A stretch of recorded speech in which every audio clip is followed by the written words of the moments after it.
आशा international school की तरफ से आप सभी का इस वीडियो में स्वागत है। प्यारे बच्चों, आज हम हिंदी व्याकरण का द्वितीय अध्याय जिसका नाम है वर्ण विचार वह पढ़ेंगे और जानेंगे वर्ण विचार के द्वारा वर्ण कैसे बनते हैं, वर्णमाला क्या होती है, वर्ण के भेद क्या होते हैं। तो चलिए स्टार्ट करते हैं। वर्ण, सबसे पहले हम पढ़ेंगे वर्ण। किसी भी भाषा को सीखने के लिए उस भाषा के वर्णों को जानना ज़रूरी होता है। यदि हम कोई भाषा सीखते हैं तो उसके लिए हमें उसके वर्ण जानना ज़रूरी होता है। जो उसके अल्फ़ाबेट हैं उनको जानना हमें ज़रूरी होता है। नीचे दिए गए चित्रों को देखिए और उनके नाम पढ़िए।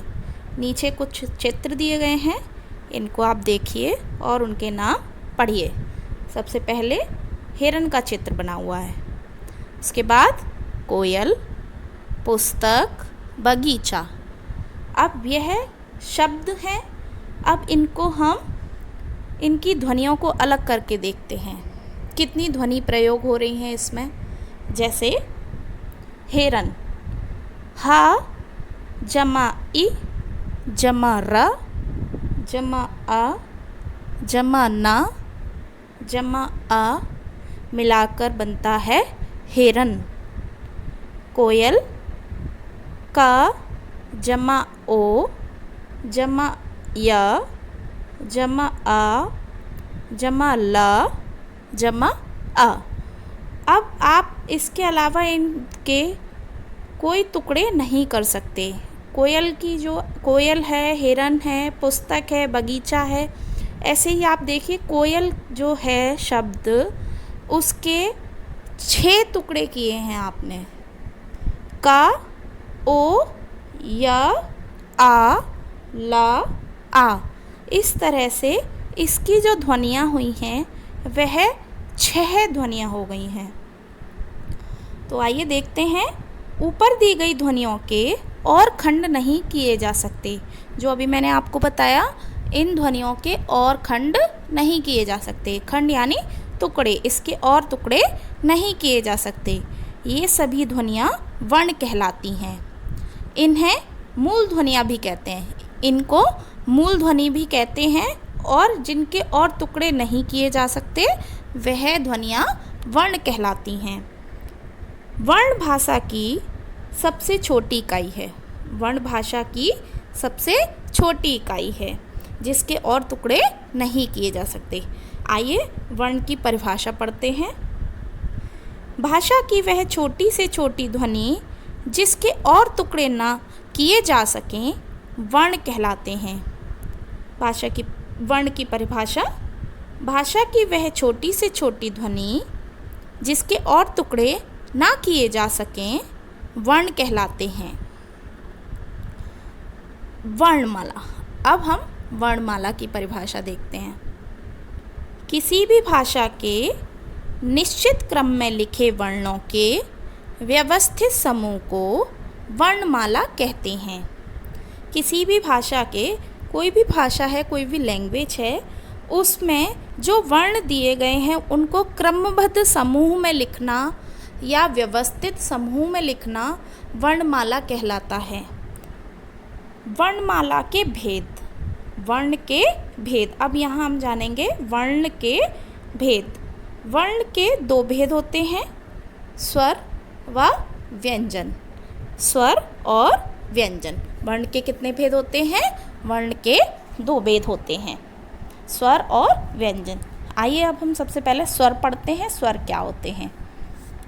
जिन वर्णों का उच्चारण करते समय किसी दूसरे वर्ण की सहायता नहीं लेनी पड़ती उन्हें स्वर कहते हैं। जब हम कोई उच्चारण करते हैं, किसी भी वर्ण का उच्चारण करते हैं, तो हमें किसी अन्य वर्ण की सहायता नहीं लेनी पड़ती, उसे हम स्वर कहते हैं। जैसे आ, इ, ई, उ, री, ए, आए, ओ, औ। स्वर संख्या में 11 होते हैं। स्वर संख्या में कितने होते हैं?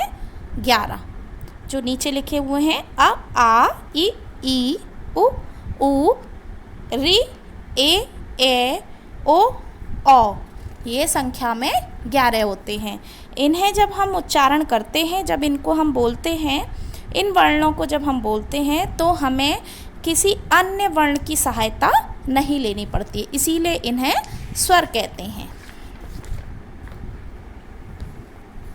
अब देखते हैं उच्चारण के आधार पर। जब हम बोलते हैं किसी वर्ण को तो हम उसका उच्चारण करते हैं। उच्चारण के आधार पर हम उन्हें 3 भागों में बांट सकते हैं। उच्चारण के आधार पर हम 3 भागों में बांट सकते हैं। किसको? स्वर को। स्वर को हम उच्चारण के आधार पर 3 भागों में बांट सकते हैं। पहला है ह्रस्व स्वर, दूसरा दीर्घ स्वर, तीसरा प्लुत स्वर। आइए सबसे पहले पढ़ते हैं ह्रस्व स्वर, शॉर्ट वोबल्स। ये संख्या में 4 होते हैं। जिन्हें हमें बोलने में कम समय लगता है वह ह्रस्व स्वर कहलाते हैं। यह संख्या में कितने होते हैं? 4। अ, इ, उ, रे। इनको बोलने में हमें कम समय लग रहा है, इसीलिए इन्हें ह्रस्व स्वर के नाम से जानते हैं और यह संख्या में 4 होते हैं। दूसरा पढ़ेंगे दीर्घ स्वर, लॉन्ग वोबल्स। ये संख्या में 7 होते हैं क्योंकि इन्हें बोलने में हमें थोड़ा समय लगता है। यह संख्या में कितने होते हैं? दीर्घ स्वर संख्या में 7 होते हैं। आ, ई, उ, ए, आए, ओ, औ। इनको जब हम बोलते हैं तो हमें उच्चारण करने के लिए समय लगता है और दीर्घ हमारे मुख से जो ध्वनि होती है वो दीर्घ निकलती है। अब उसके बाद पढ़ते हैं प्लुत स्वर, लॉन्गर वोबल। इसका प्रयोग प्राय दूर से किसी को पुकारने या प्रार्थना के रूप में किया जाता है। इसका प्रयोग कब करते हैं? जब हम किसी को पुकारते हैं, बुलाते हैं या फिर प्रार्थना के रूप में प्रार्थना करते हैं, उसके रूप में किया जाता है। जैसे राम इधर आओ, राम इधर आओ। यहाँ जो राम में 3 बना हुआ है, हिंदी का जो 3 बना है उसका अर्थ है 3 गुना। आपको जब आवाज़ लगा रहे हैं, आप किसी को बुलाते हैं तो आप दीर्घ आवाज़ निकालते हैं तो उसे हम 3 गुना बोलते हैं।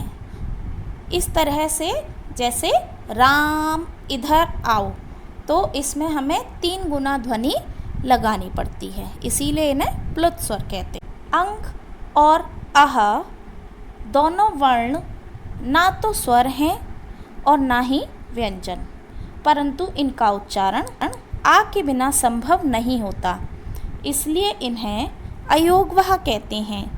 अयोगवाह क्यों कहते हैं इन्हें?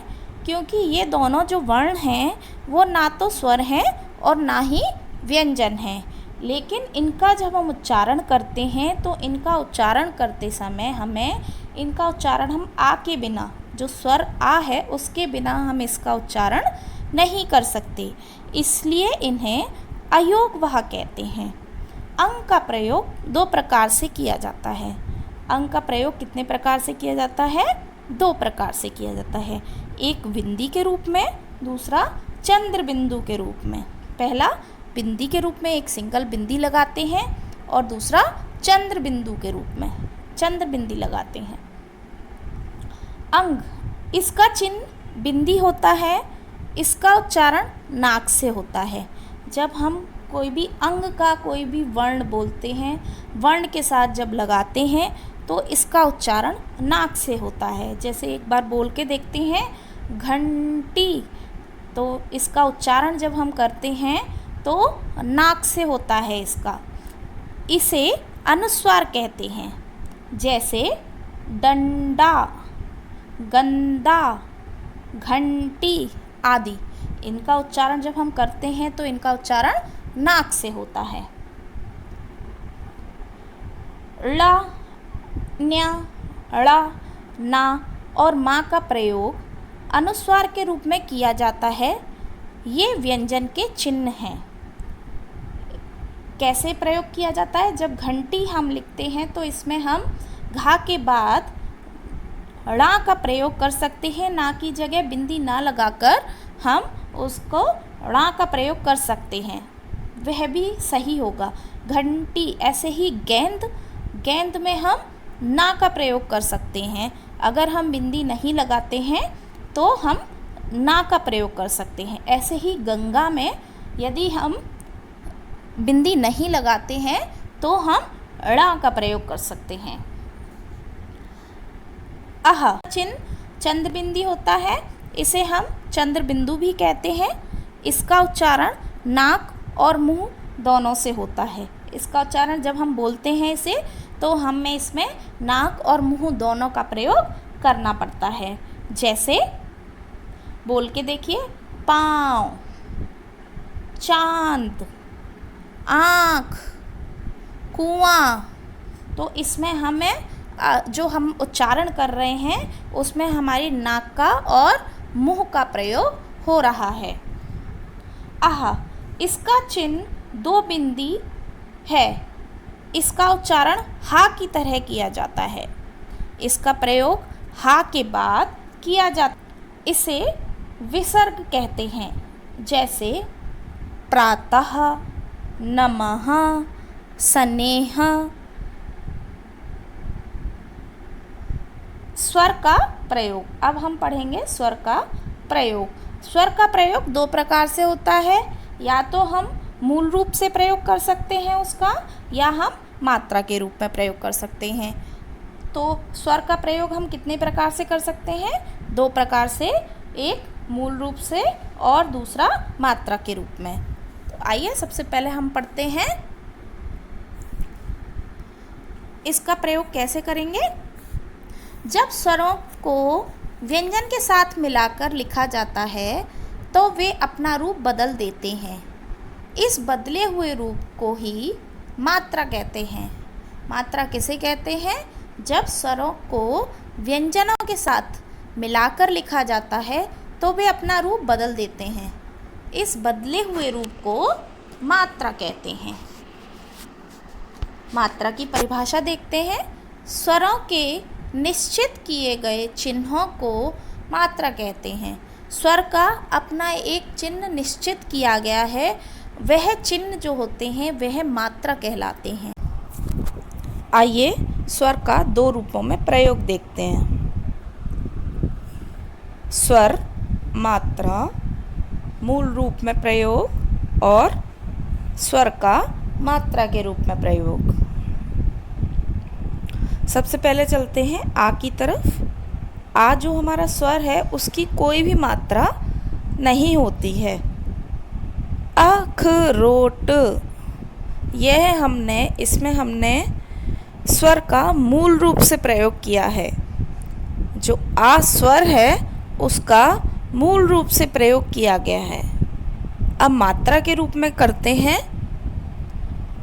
क जमा अ जमा ला जमा आ बनता है कल। इसमें हमने मात्रा के रूप में प्रयोग किया है। आ की मात्रा होती है। इसको जब हम स्वर के रूप में प्रयोग करेंगे, मूल रूप में प्रयोग करेंगे तो आकाश। यदि मात्रा के रूप में प्रयोग करते हैं तो काल। तो हमने यहाँ पर व्यंजन के साथ मात्रा का प्रयोग किया है।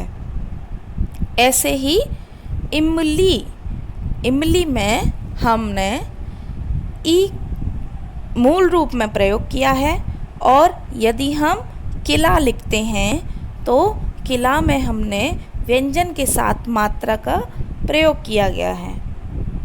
ऐसे ही ईद, ईद में हमने ई का मूल रूप से प्रयोग किया है और वहीं कील में मात्रा के रूप में प्रयोग किया है।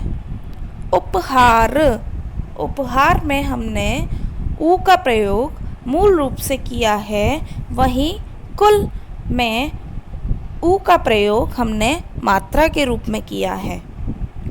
ऊन, ऊन में ऊ जो है वह मूल रूप से प्रयोग हुआ है और कूल में मात्रा के रूप में प्रयोग किया गया है। ऋषि, ऋषि में री जो है वह मूल रूप से प्रयोग किया गया है। कृषि, कृषि में इसके मात्रा के रूप में प्रयोग किया गया है। एक, एक जो है ए वह मूल रूप से प्रयोग किया गया है। केला, केला में ए की मात्रा का प्रयोग किया गया है। ऐनक, ऐनक में ए मूल रूप से प्रयोग किया गया है और कैदी में का के ऊपर मात्रा का प्रयोग किया गया है, यह ए की मात्रा है। ओस, ओस में ओ मूल रूप से प्रयोग किया गया है। कोयल, कोयल में ओ मात्रा के रूप में प्रयोग किया गया है।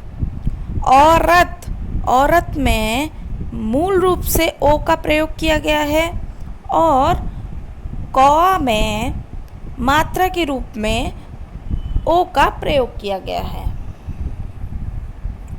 आइए रा के प्रयोग देखें। रा के साथ ऊ या ऊ की मात्रा उसके नीचे नहीं अपितु रा के बीच में लगाई जाती है, जैसे र, उ, प, अ, य, आ, रुपया। ऐसे ही अगर हम ऊ की मात्रा लगाएं तो रूप। जब रा से पहले कोई वर्ण स्वर के बिना होता है तो रा उस वर्ण के नीचे लगता है। जब रा से पहले कोई वर्ण स्वर के बिना होता है, स्वर के बिना यदि कोई वर्ण होता है तो उसमें रा जो वर्ण है उसके नीचे लगाया जाता है, उसके नीचे लगाया जाता है, जैसे क्रम, प्रेम, उम्र आदि। जब रा किसी वर्ण के नीचे इस रूप में होता है, जैसे ट्रेन, ट्रक, ड्राइंग, ड्रामा आदि। जब रा स्वर के बिना होता है, जब रा स्वर के बिना होता है, रा में स्वर का प्रयोग नहीं हो रहा है, तो उसके अगले वर्ण के ऊपर लगाया जाता है, तो वह रा जो है वह उसके दूसरे वर्ण के ऊपर लगाया जाता है और उससे पहले बोला जाता है, और बोला पहले जाता है और लगाया उसके वर्ण के ऊपर जाता है, जैसे सूर्य, र्य। तो हम रा पहले बोल रहे हैं तो यह वर्ण के ऊपर लग रहा है। वर्षा, कर्म, शर्म आदि। तो आज हमने स्वर सीखे, स्वर का मूल रूप सीखा, किस तरह उसका प्रयोग किया जाता है, अयोगवाह सीखा, और हमने स्वर के भेद सीखे, व्यंजन सीखे, वर्ण के भेद सीखे, वर्णमाला, वर्ण सीखे। इस पाठ का अगला भाग हम अगली वीडियो में कवर करेंगे। तब तक आप इसका अभ्यास कीजिए। धन्यवाद।